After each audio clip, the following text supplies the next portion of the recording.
Olá, está começando a Granja na TV. Eu sou Thaís Dávila e esta é a sua conexão diária com o agronegócio. Ontem aconteceu na Câmara dos Deputados a audiência pública que discutiu a renegociação das dívidas e acesso a novas linhas de crédito para os produtores gaúchos atingidos pelas enchentes. O depoimento de Graziele Camargo, liderança do movimento SOS Agro, foi o primeiro da audiência pública e deu o tom do ânimo dos agricultores gaúchos afetados pelas enchentes. Não existe como plantar uma semente sem que tenha recurso financeiro para comprá-la. Hoje, nós temos um ônibus que veio com o pessoal que está aí, de todos os cantos do estado do Rio Grande do Sul, e nós temos lá, no nosso estado, os produtores que estão tentando fazer uma planta de qualquer maneira. Sem adubo, sem semente de qualidade, não está usando tecnologia e muito menos inovação. Não temos reconstrução de solo. O que foi falado muito, que teria uma linha para reconstrução de solo, Renova Agro. Não temos nada de incentivo para continuar, mas existe sim muitos anúncios.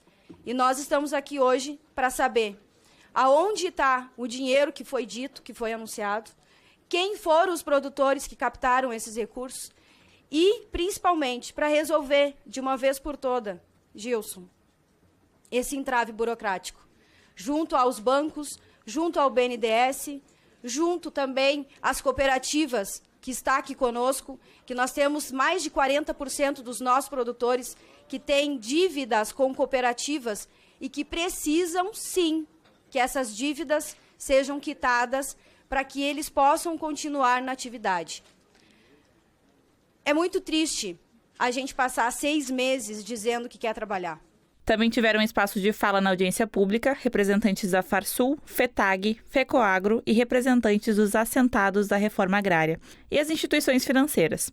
Entre os deputados, cobranças ao governo federal por soluções aos produtores e de parte dos parlamentares da base aliada, justificativas e explicações sobre o que já foi feito até agora. O subsecretário de Política Agrícola do Ministério da Agricultura, Gilson Bittencourt, explicou todos os mecanismos já aplicados e justificou as dificuldades do Ministério da Fazenda em concretizar as ações anunciadas. O Ministério da Agricultura promete solicitar mais recursos e o BNDES sinaliza a possibilidade de redução da taxa, conforme integrantes do movimento. Operações com taxa livre é uma operação que o banco contrata junto com o produtor, são duas partes privadas, e o Estado pode até dizer, olha, você tem a permissão de prorrogar, mas a decisão de prorrogar é uma decisão da instituição financeira, porque não tem participação do Estado nessa operação. É uma operação de crédito rural, pode até ter, indiretamente, se a origem for de uma LCA e o indivíduo que aplicou nessa LCA teve isenção de imposto de renda, mas na ponta é uma operação privada. Aqui é o Luiz Fernando Pires, assessor da presidência da Farsul, e venho então comentar sobre a audiência pública ocorrida ontem na Câmara dos Deputados, na Comissão da Agricultura, sobre a nossa expectativa sobre o que vai acontecer para os nossos produtores em razão daquilo que foi comentado. Ficou muito claro para o pessoal do governo que acompanhou toda a audiência pública, tanto do Ministério da Fazenda como do Ministério da Agricultura, os parlamentares que lá estavam, e que realmente muito do que se tem anunciado não tem acontecido lá na frente. Muitos produtores continuam com muita dificuldade. Então, nesse sentido, nós estamos sim na expectativa que seja assim anunciado e aportado mais recursos na linha do BNDES da Resolução 5172, que já não tem mais nada para ser acessado. Que aconteça justamente onde o Fundo Garantidor, de fato, dê as garantias necessárias para os nossos produtores, e que aqueles produtores que, em virtude do passado, em razão das estiagens, em virtude do que aconteceu pelas enchentes, pelas chuvaradas de maio e abril, ele possa sim, mesmo sem ter o que dar a mais em garantias, ele possa também, além de equacionar o passado, que ele possa acessar os recursos e plantar a safra de verão que já está acontecendo com qualidade e não de qualquer jeito. Nós estamos nessa expectativa de mais recursos e que, de fato, essas burocracias, essas exigências não aconteçam daqui para frente. Então, nós estamos com esses dois principais pontos em discussão no presente momento, além, obviamente, de ter solicitado que aqueles que aderiram de acordo com a medida provisória 1247, onde o parcelamento é de apenas 4 anos, pedimos sim e estamos acreditando que esse parcelamento ele vai sim ser prorrogado para no mínimo 8 anos, tendo em vista que nesses juros controlados os produtores, em virtude de tudo que aconteceu, do quanto está pesado o fardo do seu passivo, ele não tem condições de em apenas 4 anos honrar os compromissos daquilo que ficou do passado. Se é isso nesse presente momento, estamos sim também aguardando uma audiência com o ministro Fernando Haddad e vamos acompanhar os próximos passos junto com a nossa bancada gaúcha e junto com a Frente Parlamentar da Agropecuária.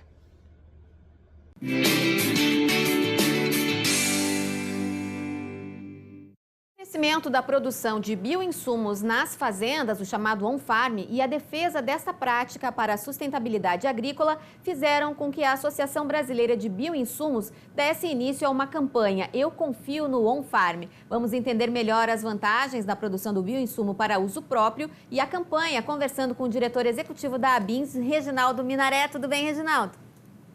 Olá, Thaís. Uma alegria participar do seu programa. Muito obrigada pela presença. Bom, vamos começar um pouquinho explicando o que é a produção on-farm de bioinsumos e por que ela precisa de uma campanha nesse momento. Olha, a produção on-farm de bioinsumos é aquela produção que o agricultor expande na sua propriedade os inóculos que ele adquire ou de indústrias que fornecem, ou de bancos de germoplasmas, ou mesmo coletam em suas propriedades, o que é conhecido como comunidade de micro-organismos. Então, a produção de micro-organismos utilizados na agricultura, na própria fazenda, é uma prática que já está regulamentada e garantida no Brasil desde 2009. E os agricultores praticam essa produção de bioinsumos em suas propriedades de forma eficiente, de maneira segura, mas como a prática aumentou, começou a ter uma disputa comercial. E alguns setores, setores minoritários aí, em números da indústria, pretenderam impedir que o agricultor continuasse com essa prática para que essa indústria tivesse um monopólio de produção e venda desses bioinsumos. E nós estamos num momento extremamente importante, porque temos uma lei sendo discutida no Congresso Nacional. Sim. E essas forças estão atuando para tentar dificultar a vida do agricultor que produz o bioinsumo para uso próprio. Então, a campanha que a ABINS Gás lançou vem nessa linha de mostrar que é uma prática eficiente, segura e que já é adotada por milhares de agricultores no Brasil todo. E como é que funciona essa campanha? De que forma vocês estão trabalhando? Quem que vocês querem atingir? Olha, nós temos 2 alvos principais. Primeiro, o Congresso Nacional. Segundo, a grande imprensa. E também a sociedade de uma forma geral. Nessa campanha, a gente busca elucidar, explicar o que é a produção on-farm. E como carro-chefe dessa campanha, nós temos vários vídeos de agricultores que já de longa data estão produzindo os bioinsumos em suas propriedades. Nós consideramos que nada melhor do que esses agricultores que estão produzindo os bioinsumos para uso próprio mostrem o seu espaço de produção e falem sobre os resultados que eles estão obtendo fazendo essa prática. Então, a campanha vem nessa direção e com esse principal conteúdo, que é o testemunho, as informações que os próprios agricultores vão apresentar. Bom, a preocupação que existe de algumas pessoas que atuam aí no setor é com o padrão desse bioinsumo produzido na fazenda, né? É preciso que o produtor entenda também que tem que ter uma série de cuidados. É vida que tem ali, né, Reginaldo? Exato. Essa preocupação é legítima, só que ela não pode ser exacerbada para o campo do terrorismo, Sim. que signifique uma situação de impedimento. Importante a gente observar que não é só no Brasil, Thaís, que os agricultores produzem os seus bioinsumos para uso próprio. Na Áustria, isso é feito, na Inglaterra, isso é feito, na Holanda, isso é feito, nos Estados Unidos, em vários estados, principalmente os estados agrícolas, isso é feito, no Japão, isso acontece. Então, não é uma peculiaridade do Brasil. Por exemplo, na Áustria e em alguns estados americanos, né, sequer eles regulamentaram essa produção on-farm. Eles regulamentam o registro dos produtos prontos para uso, né, dos bioinsumos prontos para uso e dos inóculos. E os agricultores compram aqueles inóculos para expandir. Lá eles usam essa expressão. Eles expandem aquele produto em suas propriedades. Multiplicam, seria aí mais ou menos isso. Exato. E essas empresas que fornecem esses inóculos são elas que orientam os agricultores como expandir ou multiplicar aqueles produtos. Elas fornecem os inóculos, elas fornecem um meio de cultura para os micro-organismos se alimentarem aí durante 7, 8, 10 dias de multiplicação e fornecem também os containers para que o agricultor utilize. Então, não é uma prática só do Brasil. Agora, no Brasil, ganhou um certo ar de disputa comercial, porque o mercado de agrotóxico é bilionário no Brasil. E o uso de bioinsumos acaba reduzindo um pouco essa fatia de faturamento. Agora, é importante destacar o crescimento dos bioinsumos nos últimos anos, né? Eu não tenho certeza se esse boom aconteceu logo após o início do conflito lá na Rússia, que teve problema para a chegada de alguns insumos aqui no Brasil, mas a gente percebe um crescimento do uso de bioinsumos e desse mercado muito grande nos últimos anos e ainda com muito espaço para crescer, né, Reginaldo? Exato, e isso é uma excelente notícia para a agricultura brasileira. Os bioinsumos, por exemplo, em 2009, nós tivemos um decreto que autorizou os agricultores a produzi-los em sua propriedade. Então, de 2009 para cá, a gente teve essa prática aumentada, né? Nós temos os agricultores da agricultura orgânica, que são pioneiros nessa produção, e a gente tem que efetivamente reconhecer esse trabalho deles. E a partir dessa produção em menor escala, os agricultores, de uma forma geral, perceberam que é possível escalar a produção utilizando bioinsumos. E isso aconteceu. Teve o problema da helicoverpa, aquela lagarta, né, de difícil controle, que os bioinsumos funcionou bem. E também depois teve o problema da pandemia, a desestruturação da cadeia de suprimentos, aí, o aumento do preço dos produtos, guerra na Ucrânia. Tudo isso levou o agricultor a experimentar os bioinsumos. E o agricultor experimentou e gostou.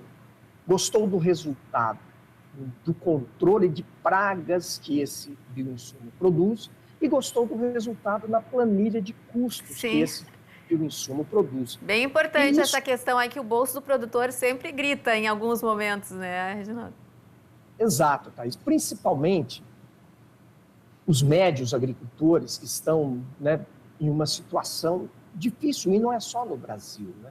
A gente vê, por exemplo, na União Europeia, a recente matéria do The Guardian informa as dificuldades que o agricultor inglês e europeu está encontrando para ter uma margem de lucro.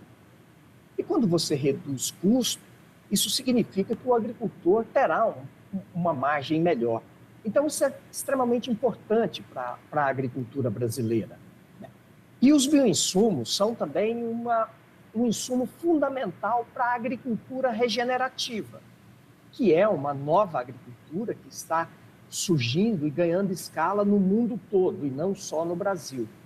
Então, é uma vertente interessante, como você disse, tem um espaço muito grande para crescer, e é importante que o agricultor conheça, experimente e tenha maior autonomia para o controle dos seus custos.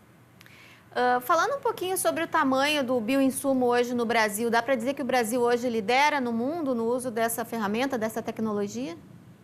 Sim, várias pesquisas estão disponíveis na internet, pesquisas feitas tanto no ano passado quanto nesse ano, e o Brasil ocupa o primeiro lugar no uso da adoção dos bioinsumos. E isso é uma notícia extremamente interessante, porque o Brasil é sempre criticado pelo fato de usar muito agrotóxico. E essa crítica, em geral, vem do mercado internacional. Então, nós temos agora condições de ofertar essa informação aos clientes da agricultura brasileira, do mundo todo, que o agricultor está, sim, fazendo essa transição, está reduzindo o uso de agrotóxicos naquilo que é possível reduzir, né? E caminhando para uma agricultura regenerativa, que tem como principal foco, o melhoramento da biodiversidade do solo. E isso é muito importante. Falamos isso no programa de ontem, sobre o uso de fertilizantes organominerais, que tem um pouco dessa pegada aí do bioinsumo também, de valorizar a biodiversidade no solo, todas as condições aí de solo. E o bioinsumo, ele entra não só no solo, mas também no controle de algumas pragas também, né? Como você falou aí da helicoverpa, Reginaldo. Exato. Tem muitos bioinsumos destinados ao controle de pragas e doenças, e tem também os bioinsumos que atuam no solo. E não apenas como fixadores biológicos de nitrogênio, por exemplo, que é adotado praticamente na totalidade da cultura da soja no Brasil. São micro-organismos que também ajudam a combater pragas típicas do solo, né, principalmente como nematóides. Então, esses bioinsumos, eles têm a capacidade de melhorar a nutrição das plantas, eles têm a capacidade de melhorar a qualidade do solo e a disponibilidade de nutrientes para as plantas e também de controlar pragas, né? Tanto o uso no solo quanto o uso diretamente nas culturas. Bom, quero agradecer a participação do Reginaldo Minaré, que é diretor executivo da ABINS, e a gente vai acompanhar depois da sua entrevista, depois do seu adeus aí, Reginaldo, um trechinho aí do vídeo institucional da campanha Eu Confio no On-Farm. Muito obrigada pela presença. Grato, Thaís.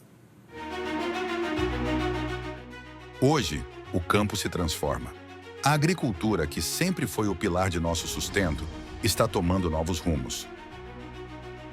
Com passos firmes e corações valentes, os agricultores e agricultoras deste Brasil estão abraçando uma nova era de produção. Uma era que respeita a terra, valoriza o solo e se compromete com o amanhã. Acreditamos que o poder está nas mãos de quem cultiva, protege e transforma. O movimento On-Farm chegou para mudar e para ficar. Ele representa uma agricultura que é feita ali, no coração da fazenda, com uma consciência que traz consigo tecnologia e inovação. A campanha Eu Confio no On-Farm vem para dar voz e direito aos que acreditam. Agricultores e agricultoras que ousaram fazer diferente, que escolheram cuidar do solo, aumentar sua produtividade de maneira sustentável e garantir uma biodiversidade para as gerações futuras. Eu confio no On-Farm. Confio no On-Farm. Eu confio no On-Farm. Eu confio no On-Farm. E eu acredito no On-Farm. E eu confio no On-Farm. Cada agricultora e agricultor que adere ao On-Farm é um agente desta mudança. E é assim que juntos construímos uma agricultura regenerativa, mais forte e que respeita o equilíbrio da natureza para o nosso amanhã. Eu confio no On-Farm. E você? Saiba mais em abins.org.br. A Granja na TV faz um rápido intervalo e na volta temos o Fala Professor. Até já!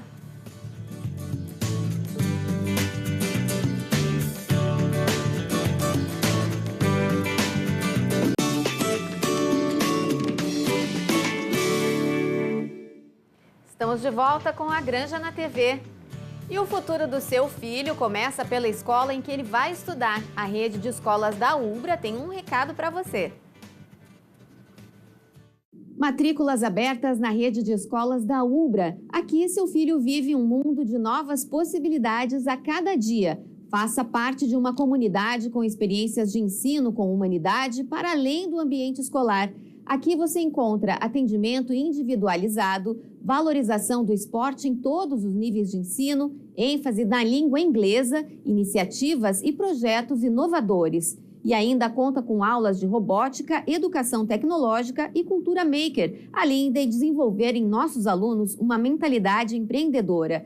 Tudo isso com preparação para vestibulares e Enem inserida no dia a dia, durante toda a jornada do aluno. Acesse ubra.br/escolas e agende sua visita agora mesmo.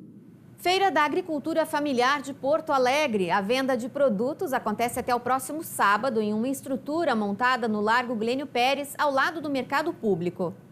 Com entrada gratuita ao público, a feira funciona das 8 horas da manhã até às 7 horas da noite. Por aqui são 94 expositores com uma comercialização de uma grande variedade de produtos. A gente encontra aqui desde a produção de mel, tem embutidos, também grande variedade de pães, geleias, frutas, legumes, produtos orgânicos, inclusive tem produtores da agricultura familiar, inclusive aqui de Porto Alegre, com produtos orgânicos e também pessoas que vêm aqui comercializar outros tipos de produtos. Claro que a Serra Gaúcha chama muita atenção aqui na feira com a variedade de vinhos. E eu vou falar então aqui com o Sandro Vicentino, que é produtor de uma vinícola de Bento Gonçalves. Primeira vez aqui na Feira da Agricultura Familiar de Porto Alegre, né? Isso aí, bom dia, tudo bem? Bom dia aos telespectadores também.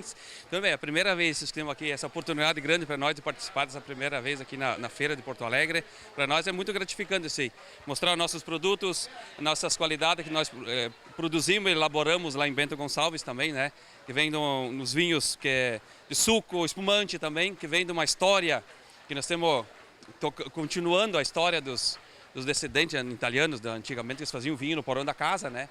E nós estamos elaborando os vinhos hoje lá, a continuação que nós estamos fazendo os vinhos lá no porão da casa. Por isso que tem essa relação com o nome da vinícola, Vinhos Porão do Vale? Isso aí, vinhos Porão do Vale.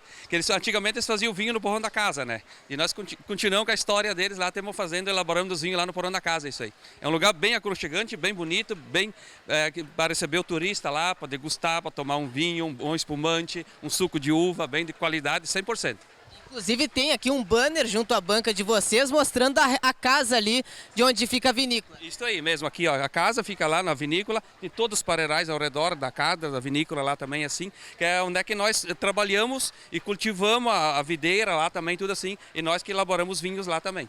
Que maravilha. Bom, boas vendas aí para vocês, boa sorte nessa primeira feira da agricultura familiar que eles participam aqui na capital gaúcha. Bom, a gente vai seguir por aqui porque realmente é uma grande diversidade de produtos que estão sendo comercializados por aqui. Agora eu vou falar aqui, ó, de Frederico Westphalen, porque tem chamado a atenção aqui nessa esquina dessa banca aqui, ó, chopp de bergamota. Eu vou falar com o Cleverton Ferigolo, que é produtor de cerveja de Frederico Westphalen, para explicar um pouco pra gente qual é o segredo desse chopp de bergamota. Bom dia, Josh, bom dia a todos os ouvintes. Bergabiro, o chopp de bergamota é algo típico do Rio Grande do Sul, né?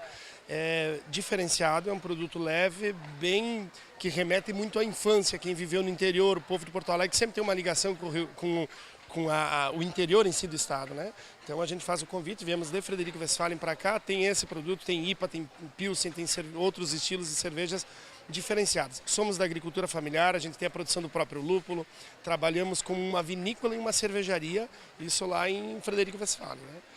Parabenizar a FETAG pelo evento fantástico, tá muito bonito o pavilhão, né? E convidar o querido ouvinte que venha participar, porque não é só chopp de berga que tem aqui.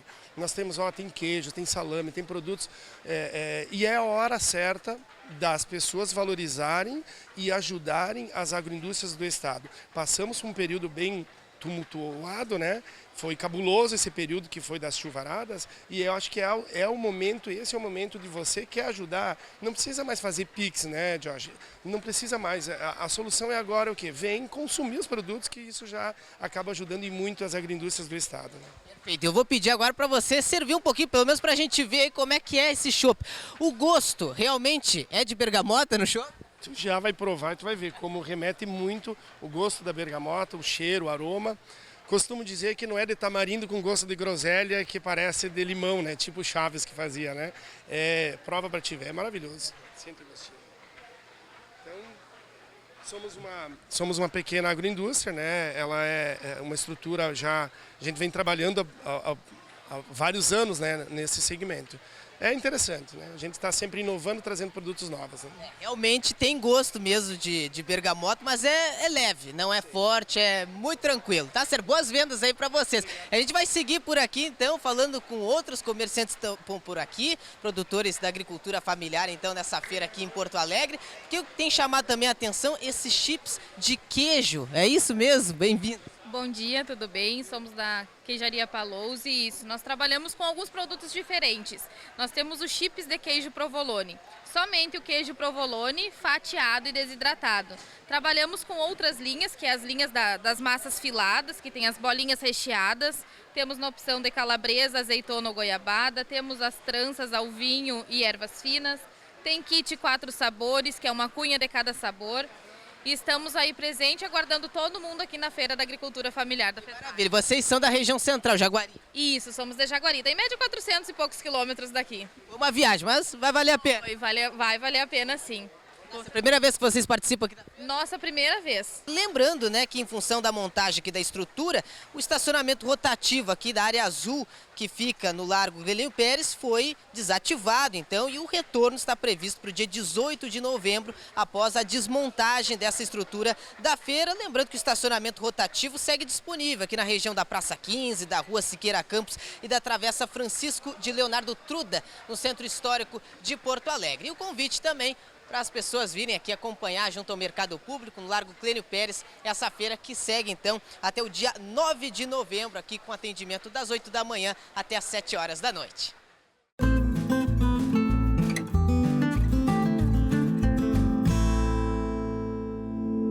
E no Fala Professor de hoje, vamos conversar com o coordenador do curso de Medicina Veterinária da UBRA, o professor Jean Soares.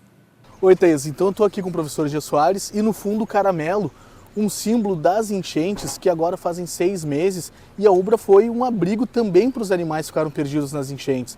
Professor, 6 meses depois, ainda tem animais aqui fora? Óbvio, o caramelo, ainda tem animais aqui aguardando doação, aguardando novo lar? Bom, 6 meses, parece que foram 2 anos, né, porque foram muito intensos, né, e ainda bem que nós não temos mais animais aqui, temos apenas o cavalo caramelo, né, que está em processo de adoção. A nossa ideia é ficar com esse animal aqui. Logo, logo, talvez a gente tenha um Fala Professor apresentando isso aí. A gente está vendo junto com os órgãos competentes, né? Mas os demais animais, principalmente os cães e os gatos, já foram todos direcionados e hoje a gente não tem. Claro que a gente sabe que tem alguns outros lugares aqui em Canoas que ainda tem uma grande quantidade e ainda precisam de atenção, mas aqui a gente conseguiu equalizar isso e estamos voltando à normalidade. E imagino que foi um período de muito trabalho, né? Como é que chegavam? O caramelo a gente viu, né? Ficou em cima do telhado, mas em geral, como é que chegavam os animais? Precisavam de muito tratamento? Estavam arredios? Sabe que a gente volta e meia conversa, senta para relembrar, né, as situações. Foram momentos muito intensos, né, de muitos desafios para muitos profissionais. E sim, os animais chegavam aqui extremamente debilitados, molhados, fraturados, com muitas lesões, muitas feridas, né, e feridas que levavam muito tempo para ser cicatrizadas, né. Então, nossa grande angústia era do que seria o amanhã, né, o que vai ser desses animais depois, o que vai ser depois, né. Então foram momentos muito tensos e intensos, né, mas que foram superados. Passado esse período, acredito que fique também algum aprendizado, tanto para os profissionais do hospital, quanto para os próprios alunos que também se engajaram nisso, né? Exatamente, sabe que até surgiu a ideia, a gente viu já, mais cursos para essas situações, né? Trabalhar com animais nessas situações. Até a gente recebeu alguns profissionais de São Paulo, profissionais Minas Gerais, que já atuaram em desastres naturais assim, com animais, né, e trouxeram muitas informações e com isso a gente acabou aprendendo muito com eles, né. É um pessoal que montou aqui do lado um hospital de campanha veterinário, né, um hospital veterinário de campanha, e ali a gente aprendeu muito com eles de como receber, como abordar a documentação, né, a questão de posse, né, de como devolver esse animal, né, de registro, de microchipar, de ter essa identificação, né, porque foi um momento muito triste, né? Mas também tinha muitas pessoas mal intencionadas no meio da situação, né? Então, fora a parte técnica, né, essa outra parte social também foi muito desafiadora para todo mundo. Pois é, você falou a palavra desafiadora, ele pergunta justamente isso, né? Qual foi o principal desafio? Foi o atendimento mesmo? Foi essa verificação de documentos? O que foi mais difícil naquele momento? Olha, para mim não foi a parte técnica, porque a parte técnica a gente é capacitado, é treinado e todo mundo que estava ali sabia o que tinha que fazer e tecnicamente isso sim, né? Para mim teve dois pontos importantes, assim. Um foi o volume, a quantidade de animais, parecia que a gente não ia dar conta, né? Mas certamente a questão do emocional de todo mundo, isso foi muito forte, né? Teve profissionais que não dormiam e sempre no 360 uma hora ia dar ruim, né? Então essa parte emocional dos profissionais, dos técnicos ali e trabalhar com pessoas que muitas vezes tu não conhecia, que vieram de outros estados para auxiliar como voluntário, né? Aqui, então isso para nós foi muito desafiador, né? Esses momentos. E também o lado pessoal, porque cada um também estava com a sua família em casa ou com seus parentes ou desabrigados, então esse lado emocional sem dúvida foi o mais impactante e a parte técnica foi a mais tranquila. Perfeito, professor G. Soares, muito obrigado. O Fala Professor fica por aqui até a semana que vem. A Granja na TV de hoje fica por aqui. Até amanhã.